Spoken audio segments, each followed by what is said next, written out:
Hello YouTube, this is Morgan, Airspeed Prime here with my next Boruto anime review. This one's going to be for episode 115, which is called Team 25. As you expect from an episode with that title, it indeed covered Team 25. A team we knew very little about prior to this episode, but now we finally get to properly, I suppose, meet them, get an idea about who they are, what their abilities are. Not fully, but, enough to where I think I want to see more of this team. If we're going to have more episodes like this, exploring the rest of the team, not just the main characters, then I'm perfectly fine with having more with this team, because I think this episode did a very good job at just it being a focused episode on the team we didn't know about, and kind of bringing them to a new spot, in that what was accomplished in this episode was having them be the forgotten team, forever kept doing D-rank missions, the completely unimportant ones.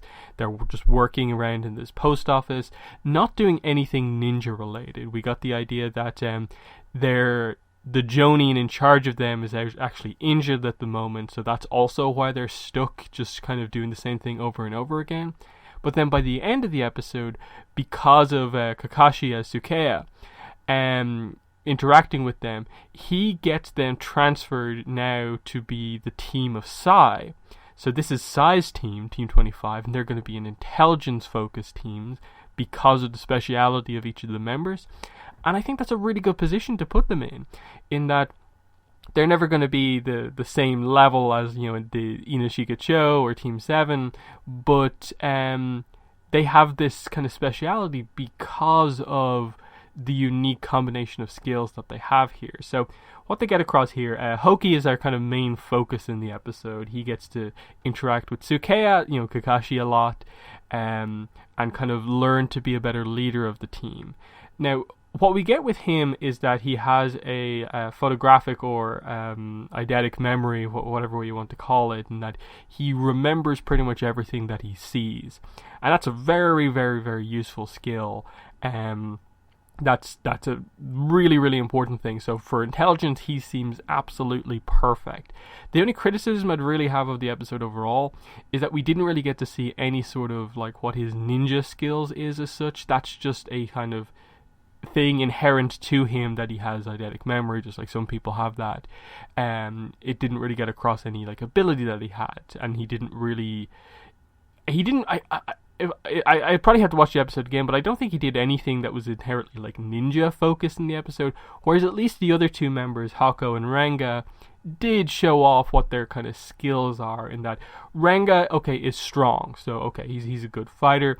He has that kind of giant paddle shield thing that also seems to have the ability of being able to bring up this defensive shield, which he used to defend against the bomb that went off above them.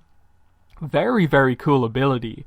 It's just very unclear as to what this ability actually is. It doesn't seem like a ninjutsu, in that like Iwabe also uses a weapon to activate ninjutsu in terms of like earth style, but this didn't seem to obviously fit into any of the specific styles that we've seen before. The one thing that would come to mind would be the Kekkei Genkai ability, the laser style, maybe used in defense, but just the fact that like he didn't call out specifically any specific jutsu name gives me the impression that maybe it is more of a ninja tech tool, where it is more of a technology thing added onto this shield, and that's where the defense comes from. Who knows, maybe they will add something more onto it, but still, cool ability to have like a defensive shinobi. Hako, as the female member of the team, was interesting because she has she's a puppet style user. Now, they didn't really establish her puppets as having any specific combat use or speciality to them. It definitely seems like they're more artistic style puppets rather than the kind of practical ones most ninjas use, but maybe there's something special to them if we ever get to see her again. But she also seems to have the ability of just in general having good perception and kind of understanding what's going on, sort of being able to sort of predict what's happening, good at just looking at a few facts about a situation and figuring the full thing out, which is why she sort of gets put in charge of this situation right at the end, which was the big character growth for the characters in this episode was Hoki being the default team leader, stepping up when their leader is the Jonin leader is out of action, and him just kind of ordering people around, complaining that they won't listen to me. But what he had to learn was that, understand your teammates and what their skills are and how they could be better used, rather than you doing things the way you would do, whereas you're ordering people with different skills to do things based on how you feel about it. Use them in the best way that their skills can be used. And he felt that towards the end here, it's best to actually hand over leadership of this section of the mission to Hako at the end, because she was the one to be able to sense kind of where things are going, and so on. I still ultimately think that Hoki is probably going to be the one in the leadership position, because they set up the idea of him being able to figure out, I suppose, when is the right time to, hand leadership over to someone else. Even though you are the leader, you can still, hand it over to someone else, and that is a good example of leadership, of letting someone else with a better ability, take control of that situation. So, that was pretty good. And just in general, Hoki learning about the whole Kakashi thing and what happened, just I suppose a vague telling of that story of Kakashi used to stick to the rules above all else. It got him into trouble one time, and he kind of learned to kind of do things the kind of better way, to in a way just be a better friend than a better kind of follower of the rules is the best way to go about things. And that informs his trademark statement of those who break the rules are scum, but those who abandon their friends are kind of worse than scum. So that was the idea here, and while not directly 100% fitting here, I think Hoki got the idea of put using your friends above the fact that you are the leader of the team, and that's what he was able to do at the end of the episode. And the benefit is that now they sort of learned a key lesson. Now they have a sensei in an intelligence position, and now they can be a better team. They can go on better missions, they can all develop, and I hope we do get to see that.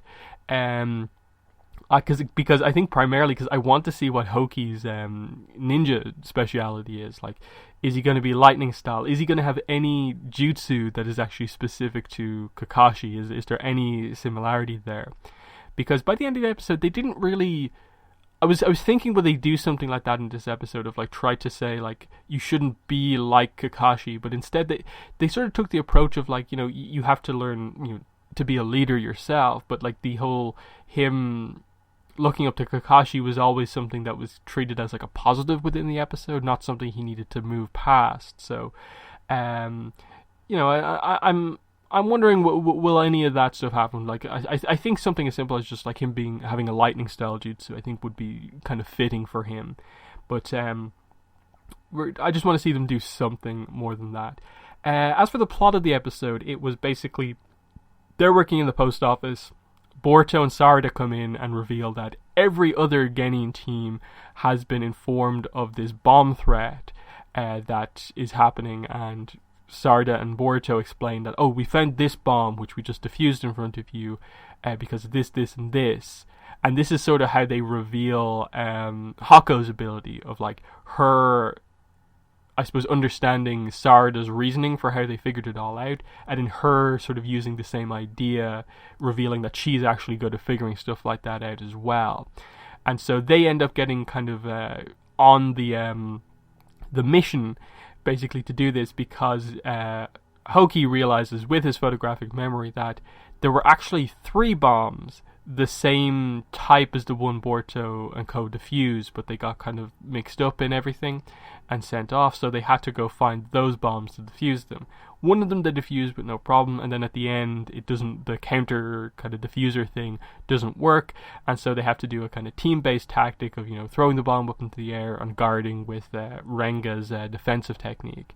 So yeah, I think very successful episode here. I think the main success of it is that I want to see more of Team 25.